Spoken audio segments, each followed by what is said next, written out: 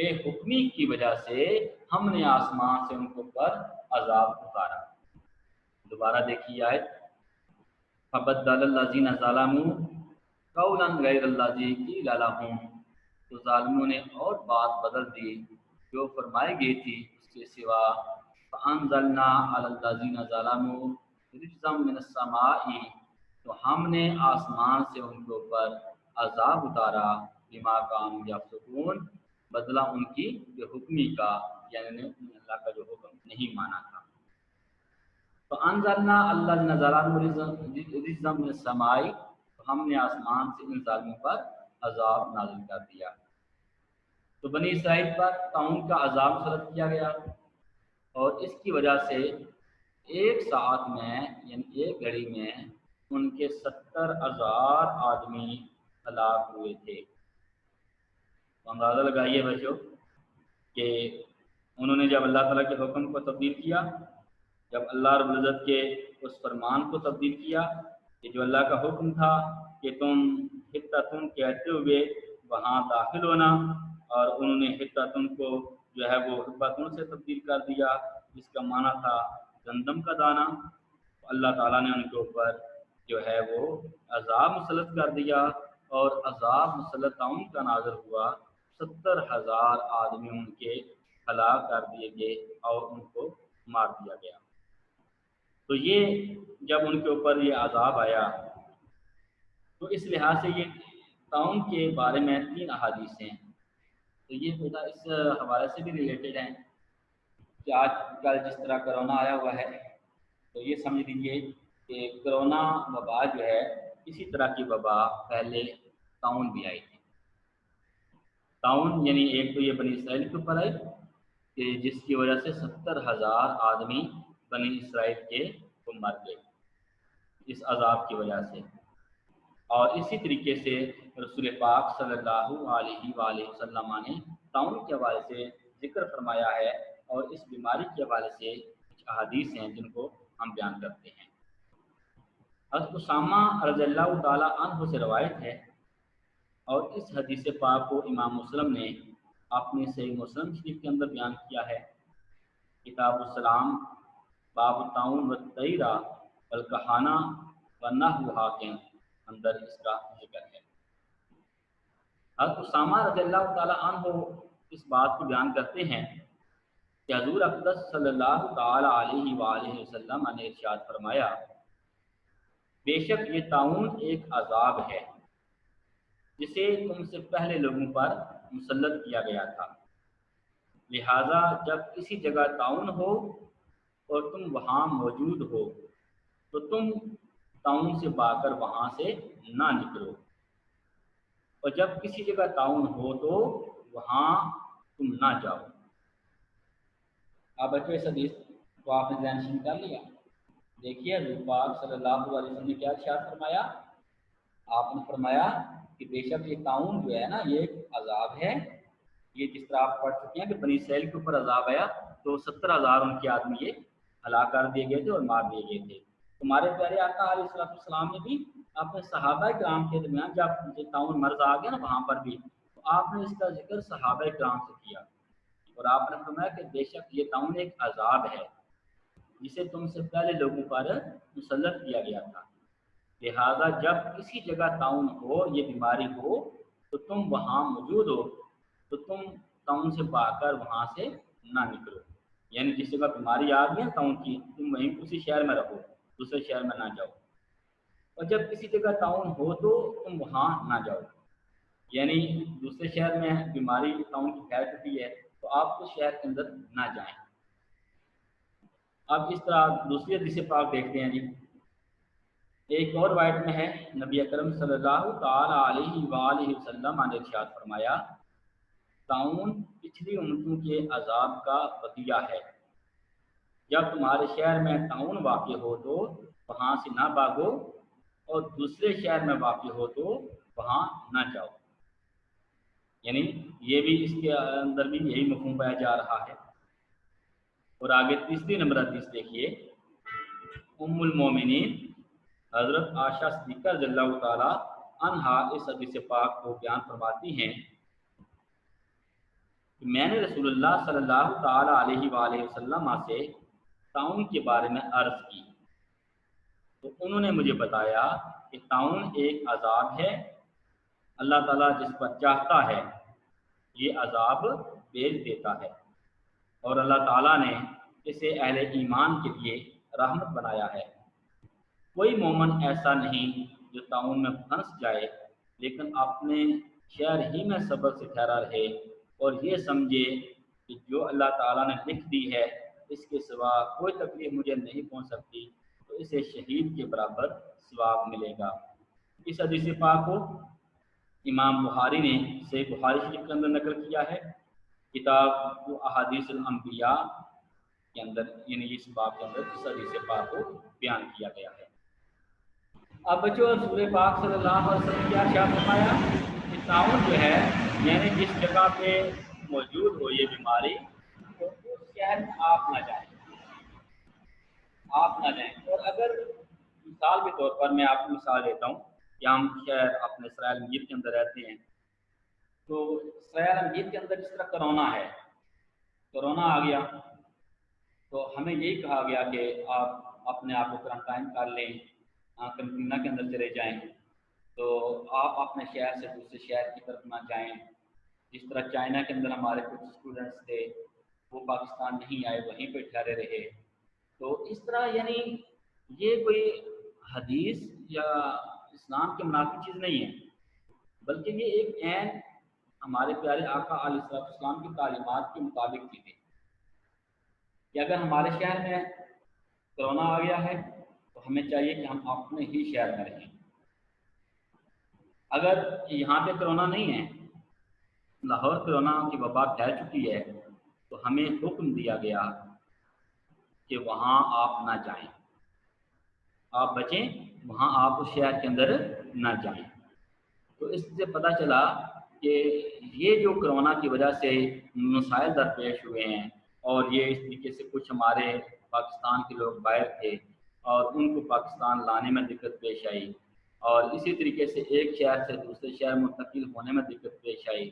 اور اس طریقے سے ٹریفک کا نظام جام کیا گیا یا سارے شہروں کو جو ہے وہ بند کیا گیا، اور یہ کہا گیا کہ اپنے اپنے شہر میں ہی رہیں، اپنے اپنے گھروں تک محدود رہیں۔ تو یہ ہمارے آقا علیہ السلام کی تعلیمات ہی اس طرح تھیں کہ آپ صلی اللہ علیہ وآلہ وسلم نے گویا ارشاد فرمایا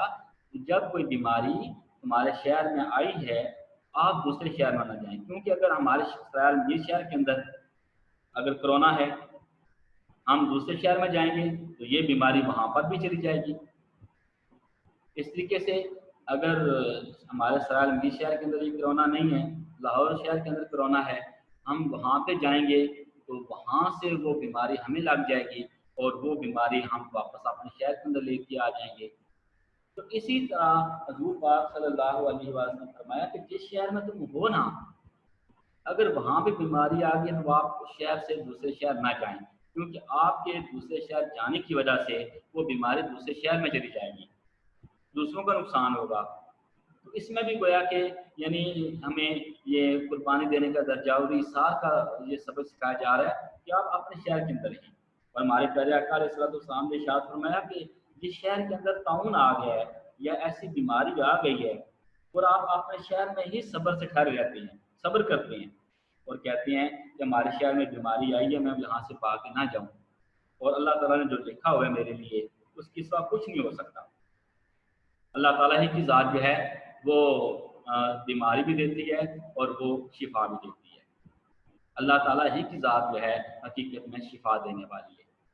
اس کے سوا نہ کوئی زندگی دے سکتا ہے نہ کوئی موت دے سکتا ہے۔ تو انسان جب یہ یقین کر لے کہ بھائی میرے شہر کے اندر یہ وبا آ گئی ہے، میں یہاں سے باہر کے نہیں جاؤں گا، میں صبر کروں گا، تو جو انسان صبر کرتا ہے اور اپنے شہر میں ہی ٹھہرا رہتا ہے، تو حضور پاک صلی اللہ علیہ وسلم نے ارشاد فرمایا کہ اسے شہید کے برابر ثواب عطا کیا جائے گا، یعنی شہید جیسا اس کو ثواب دیا جائے گا۔ تو یہ اتنا بڑا ثواب کیوں رکھا گیا اس کے لیے؟ کہ اس نے دوسرے لوگوں کا خیال کیا ہے، اس نے دوسرے لوگوں کا دھیان کیا ہے کہ میری وجہ سے یہ وبا دوسرے لوگوں کو نہ لگ جائے، اور میری وجہ سے جو بیمار پھیل کر جب دوسرے شہر میں جائے گی تو لوگ تکلیف کے اندر آ جائیں گے، لوگ پریشانی کے اندر آ جائیں گے۔ تو اس طرح یہ بچوں جو اپنے آپ کو کرنٹائن کرنا یا کرنٹینا کے اندر چلے جانا، اس کا خیال کرنا، یہ ہم سب کے لیے ضروری بھی ہے، اور یہ ہمارے پیارے آقا علیہ السلام کی تعلیمات سے بھی یہ چیزیں ہیں۔ اس لیے ہمیں قطعاً یہ نہیں سوچنا چاہیے، بعض لوگ یہ جذباتی بات کر دیتے ہیں، دیکھیں جی موت آنی ہے تو آنی ہے، یہ کہتے ہیں کہ اپنے گھر میں محصور ہو جاؤ، یہ کہتے ہیں جی دوسرے شہروں میں نہ جاؤ، یہ کہتے ہیں جی ہم اس لیے بیماری پھیل جائے گی، کورونا پھیل جائے گا اور لوگ ہلاک ہو جائیں گے، جو اللہ نہیں، وہ ٹھیک ہے بات، ہمیں اللہ کے اوپر بھروسہ کرنا چاہیے، ہمیں اللہ کے اوپر یقین کرنا چاہیے، لیکن توکل کا مقصد کیا ہے؟ ہمارے آقا علیہ السلام نے ارشاد فرمایا کہ تم توکل ایسے کرو، پہلے اپنے اونٹ کا گھٹنا باندھو، یعنی ہم اونٹ چلانے بعد دے گئے نا، ہم اس کو چھوڑ کے آ جائیں کہ اللہ کے بھروسے کے اوپر میں چھوڑ رہا ہوں جی اس کو، نہیں، ایسا نہ کیجیے۔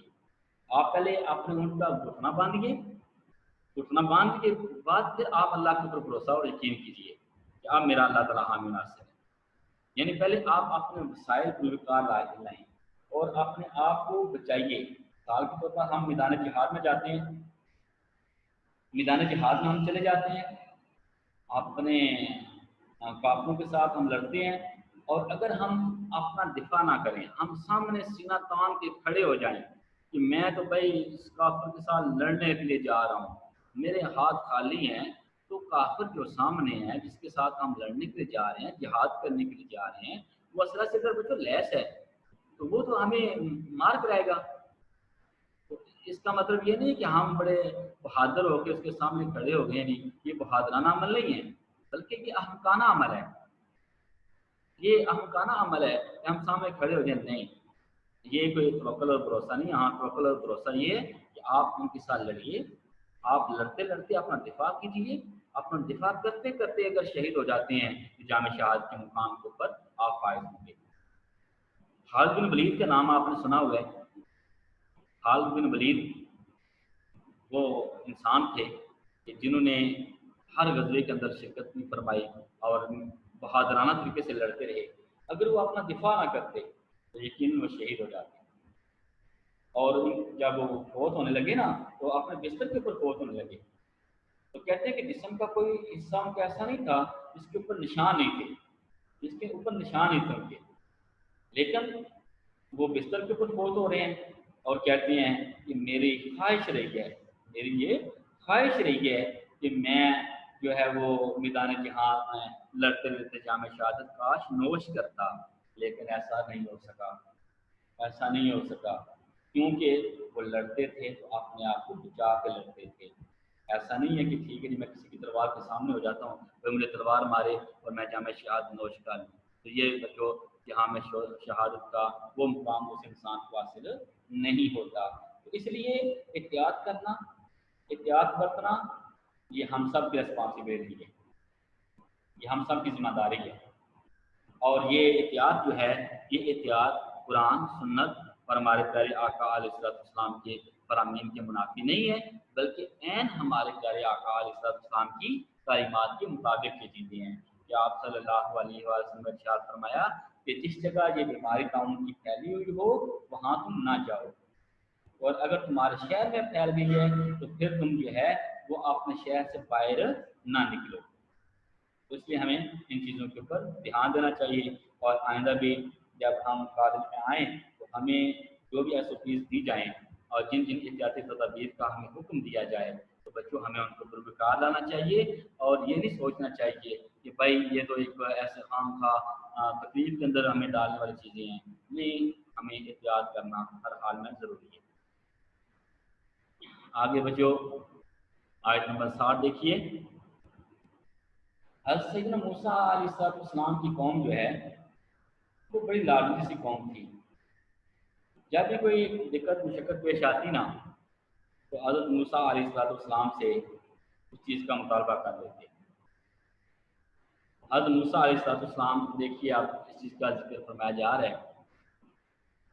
وَإِذِ اسْتَسْقَىٰ مُوسَىٰ لِقَوْمِهِ وَإِذِ اسْتَسْقَىٰ مُوسَىٰ لِقَوْمِهِ، اور جب موسیٰ علیہ السلام نے اپنی قوم کے لیے پانی مانگا، فَقُلْ نَضْرِبْ بِعَصَاكَ الْحَجَرَ، تو ہم نے فرمایا اس پتھر پر اپنا عصا مارو، فن فجرت من حسنتا اشرتا عینا، تو فوراً اس میں سے 12 چشمے بہ نکلے، قد علم کل اناس مشربہم، ہر گروہ نے اپنا گاٹ پہچان لیا، کلو واشربو من رزق اللہ، کھاؤ اور پیو خدا کا دیا ہوا، ولا تعصوا فی الارض مفسدین، اور زمین میں فساد اٹھاتے نہ پھرو، زمین میں فساد نہ پھیلاؤ۔ آپ دوبارہ دیکھیے اس آیت کی طرف، وَإِذِ اسْتَسْقَىٰ مُوسَىٰ لِقَوْمِهِ، وَإِذِ اسْتَسْقَىٰ واو کا مطلب ہوتا ہے اور اذا جب، استسقا پانی مانگا، موسیٰ علیہ السلام نے لقومہ اپنے قوم کے لیے، فقلنا بس ہم نے کہا اضرب آپ ماریے بعصاک الحجر، پتھر کے اوپر اپنا عصا۔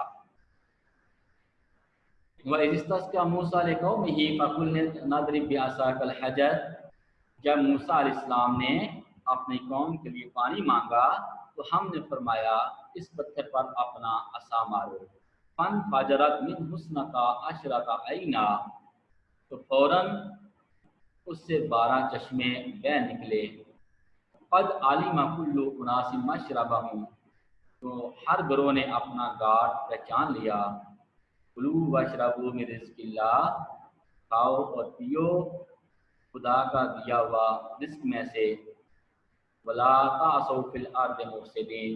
اور زمین میں فساد نہ پھیلاؤ۔ اب اس آیت کے اندر بیان فرمایا جا رہا ہے کہ جب میدان طیہ میں بنی اسرائیل نے پانی نہ پایا تو حضرت موسیٰ علیہ السلام کی خدمت میں قوم نے فریاد کی، حضرت موسیٰ علیہ السلام کو اللہ تعالیٰ کی طرف سے حکم ہوا کہ اپنا عصا پتھر پر مار، کیونکہ میدان طیہ کے اندر پانی نہیں تھا اور وہ پیاس سے نڈال ہونے لگی قوم، تو جب قوم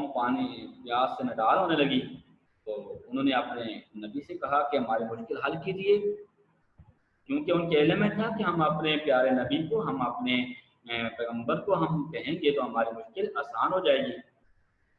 تو حضرت موسیٰ علیہ السلام سے جب انہوں نے مطالبہ کیا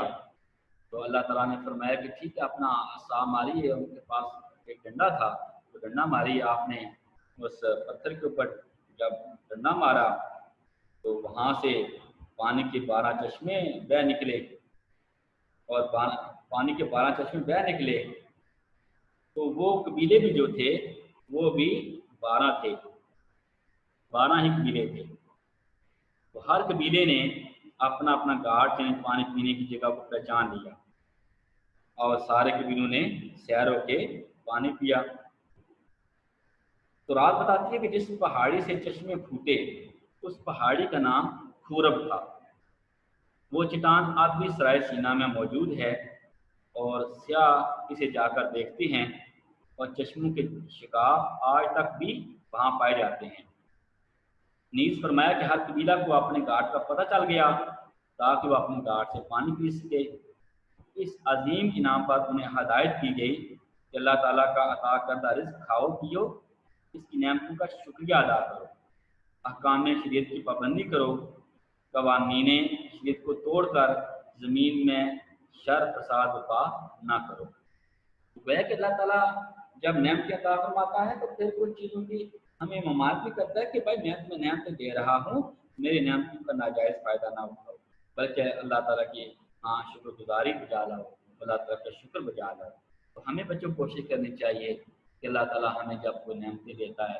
ہمیں اتنے دیتا ہے، ہم اس کا پاس کریں اور اپنے پروردگار کی بارگاہ میں شکر ادا کریں اور اس کے احسان مند رہیں۔ وآخر دعوانا الحمدللہ رب العالمین۔ السلام علیکم ورحمۃ اللہ وبرکاتہ۔